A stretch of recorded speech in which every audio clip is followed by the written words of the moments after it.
Twilight is a dedicated small-sat rideshare mission. All of today's payloads are traveling to a specific type of Sun-Synchronous orbit known as a dusk-dawn crossing time orbit, which means the spacecraft will be flying roughly along the boundary between day and night, or twilight, where it's always breaking dawn. Sun-Synchronous means the solar time at the spacecraft remains consistent, which provides advantages like consistent lighting for Earth imaging or for observing the sun. There are 47 payloads on this flight, including CubeSats, microsats, and hosted payloads. To date, SpaceX has launched more than 1,500 payloads to orbit for over 130 customers across our entire rideshare program.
And there we take another step in understanding distant worlds.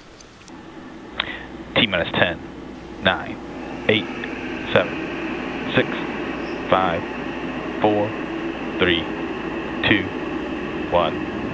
Ignition. And liftoff of Falcon 9. Go SpaceX, go Twilight.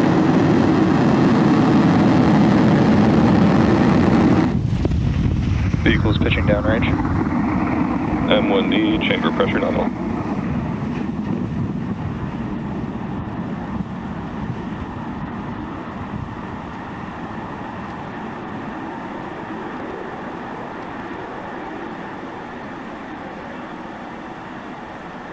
At T plus 30 seconds into flight, Falcon 9 has successfully lifted off from Space Launch Complex 4 East at Vandenberg Space Force Base in California.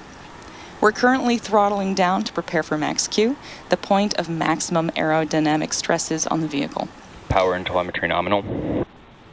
Max Q is reached when the air density of the atmosphere decreases faster Falcon 9 is supersonic. than the increasing speed of the rocket.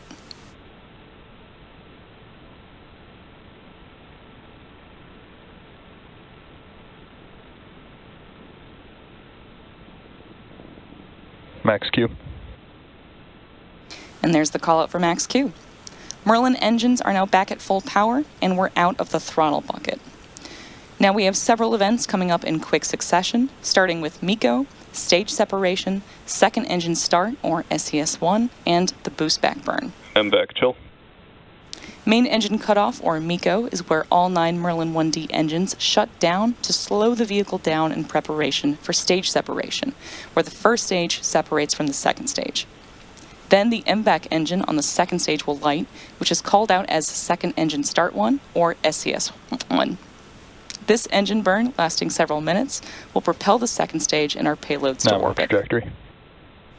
Then we'll see the start of the boost back burn on the Falcon 9 first stage, followed by fairing separation, where the fairing will jettison from the second stage as it's no longer needed to protect the payloads once we're in space.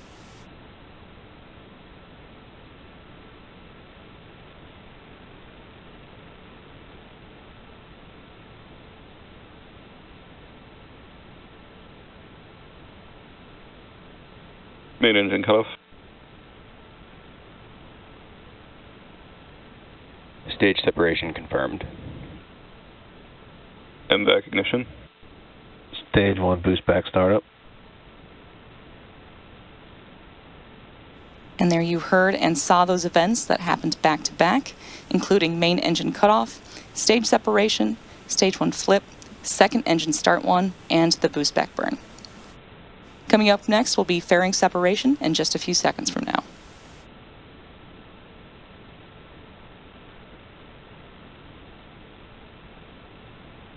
Fairing separation confirmed.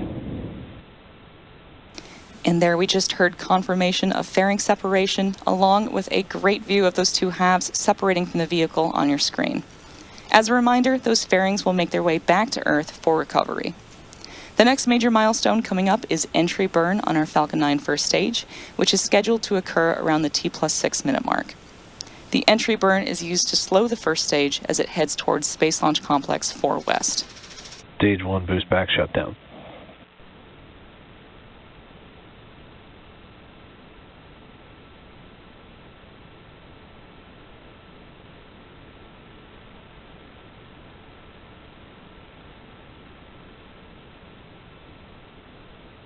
We're currently in our first MVAC burn, and this burn should last for another few minutes.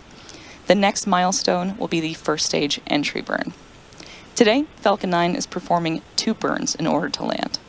The first burn slows the vehicle down before hitting the denser parts of Earth's atmosphere. Without this burn, we'd only be using the atmospheric drag to slow down Falcon 9, which would add extra stress to the vehicle. Following entry burn, the booster will initiate the landing burn, which should slow the vehicle down even more for a successful landing.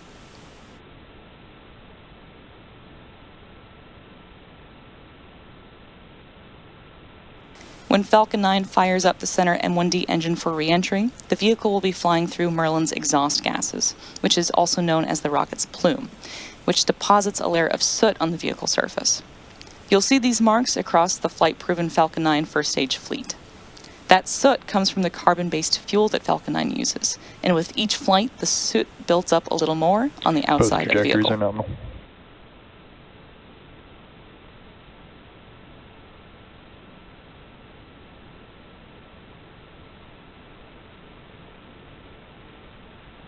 We are still over a minute away from the beginning of the entry burn. You can check out the telemetry on the bottom of your screen, and you can see that the second stage is still picking up speed and heading towards its destined orbit.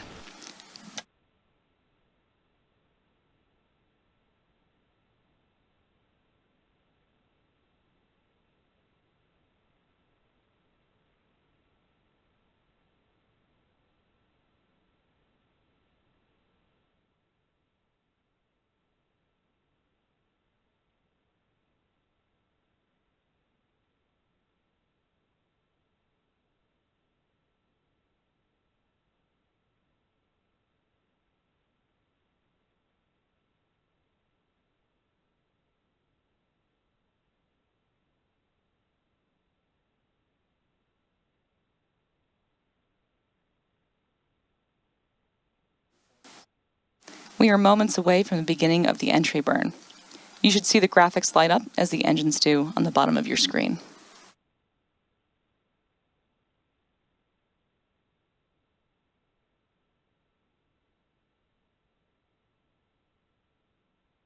Stage 1 entry burn startup. There's the call out for the entry burn startup on the Falcon 9 first stage. Stage 1 entry burn shutdown. Again, that was slowing down the vehicle in preparation for its final burn and landing. As mentioned earlier, we will be attempting to recover this booster. The booster is targeting a landing at Space Launch Complex 4 Stage 1 West. FTS has safed. As this burn happens, you'll notice a decrease in both speed and altitude.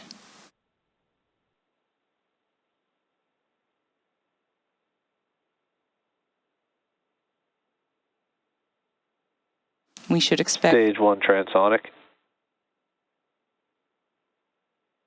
We should expect the landing burn within the next 10 seconds.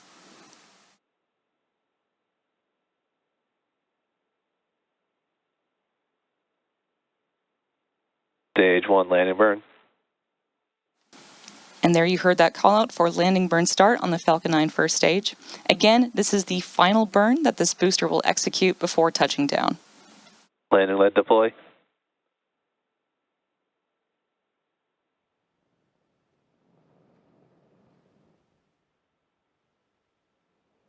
Stage 1 landing confirmed.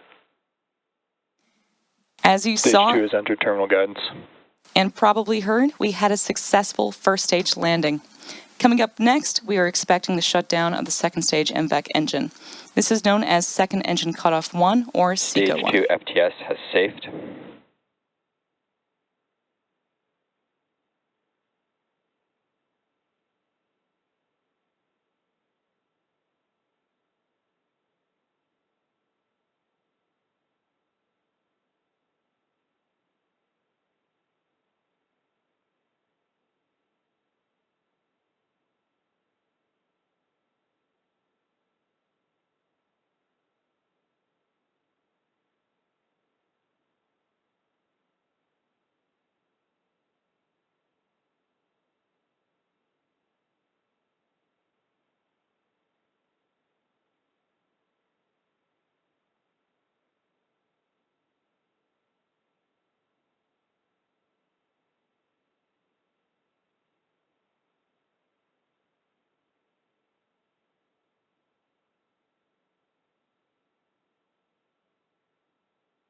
Connect to IoT 14, separation confirmed.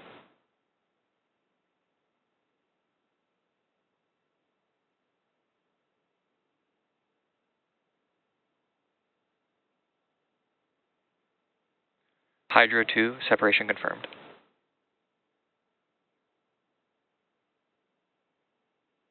Lemur 2, Kutar, separation confirmed. Connect to IoT 13, separation confirmed. Hawk 13B, separation confirmed.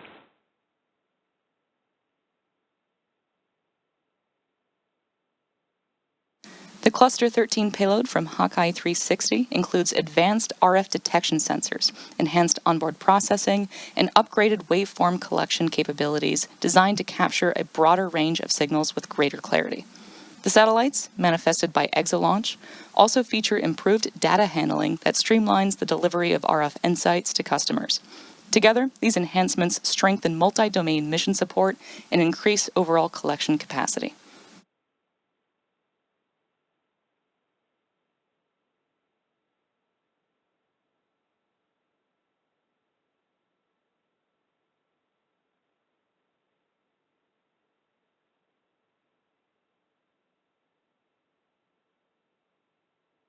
Tomorrow S11, separation confirmed.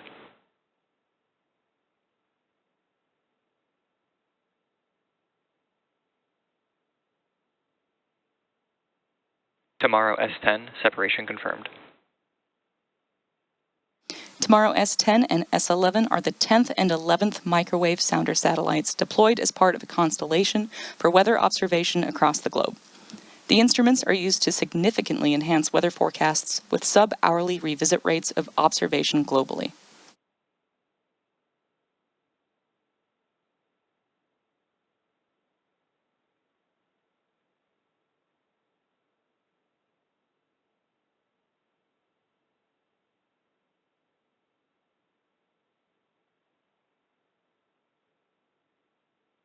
Connect to IoT 16, separation confirmed. Connect to IoT 16 is the newest member of the Connect to IoT constellation, owned and operated by Plan S. Connect to IoT 15, separation confirmed. Connect to IoT 15 is optimized long-range wide area network-based connectivity, enabling small data packets with very long device battery life.